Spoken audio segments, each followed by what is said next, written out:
Good evening traders, it's Simon at Kairos Capital Markets with the weekly review of Ausdollar, Pound Yen and Euro Dollar. So last week we've seen a move up and I've just drawn in this rising wedge pattern now. We've got 12.310 or 12.300 depending on what chart you want to look at, but either way we've got a key level here we're kind of sitting at the moment. It was a bullish candle to the upside, but we're still within the pattern. We haven't really closed above this key level properly. So I'll just keep an eye and just really see what the market decides. As you can see on the daily chart at the moment, you can see this daily 50 MA has really had some bullish presence on it. And I'll just be looking now for an actual breakout of this pattern here at some point or another. That I think would be definitely key thing to look for. Obviously the DXY, this trend on now, I'm not really interested in this trend at the moment, but we can see we've got a top at the moment, a triple top pattern now forming at 97.5.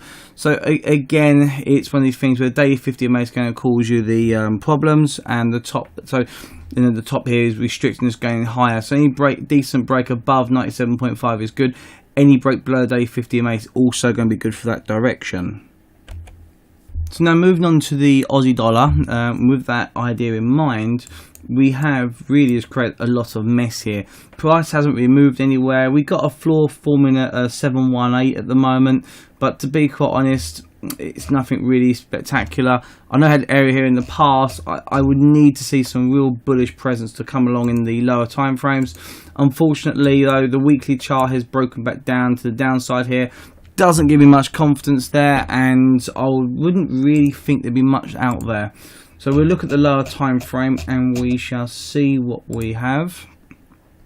And on the 1 hour chart, again, a little kiss here at 715 at the moment. Like I said, it's not really a clean chart. Yes, it has respected this in the past, and you could say it's the right shoulder there, but the trend change hasn't happened on the 4 hour chart, and on the 1 hour chart at the moment as well. We've just got this mess. There's nothing's happening at all. I don't like it. I don't like the way the environment is at the moment, and again that's because of the Christmas period. So Euro Dollar, what I see here at the moment, where this upward sloping trend line, still within the remits of it being tested, you know, bearish engulfing, bullish engulfing. But again though, a break above the daily 50 MA or break below the lows would be my ideal for seeing what happens next. I'm not putting nothing else into this at the moment. I'm rather concerned, like if I do, I'll be risking money. You could say there's a triangle forming there. That'd be something I'll be looking into as well. So any break at these trend lines again decently as well, high volume be what I'd be looking for. The lower time frame again is Aussie dollar. It's a mess. There's not much happening. Big bearish engulfing candles, big bullish engulfing candles all over the place. It's real choppy at the moment. It's not what I'd call a great trade or anything there. You can see as well on the 4 hour chart what's happened is this, is we broke down, come back up. We got a high volume test here of the 4 hour 50 MA. So for me to, again, it's one of these things where it's a mess, and I'm not going to make a prediction because I just think it's utter rubbish. And good traders always know if it's utter rubbish, don't bother taking any trades, just move on to the next trade.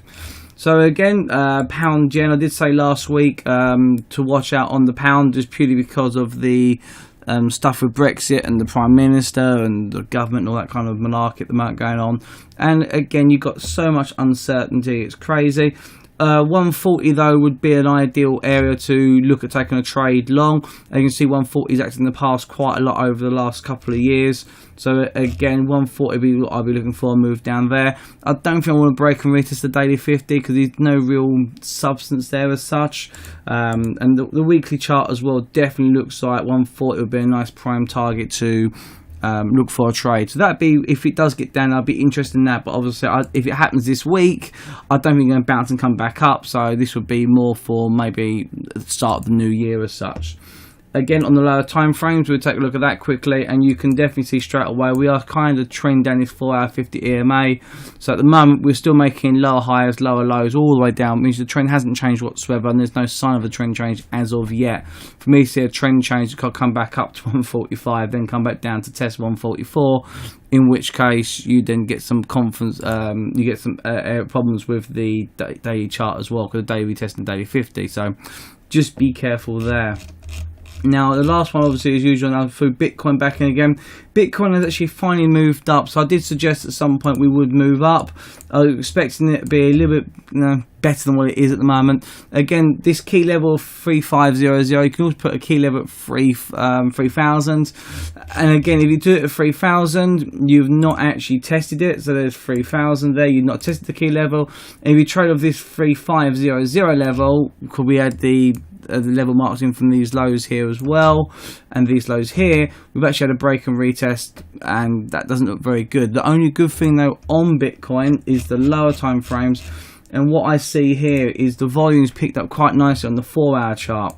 As you can see here, the volume's 2 bullish engulfing candles, decent volume here at the bottom, so they are valid moves up, but then it stopped at this downward sloping trend line, which I'd say is a rising wedge forming right now. So I need to see some more bullish price action to actually trade any more than this. I don't see that. The 1-hour chart is a mess as well, so we had an idea here with break and retest. It kind of did grind down, then break out, but again, you're looking for the break and retest again. Does it happen, does it not? We don't know yet, but for me, I haven't got much confidence, and again, that all stems from the Christmas period itself. So for the moment, I'm just going to sit my hands. Nothing great out there at the moment. Any questions, just give us a shout. If not, we'll speak to you next week. Take care.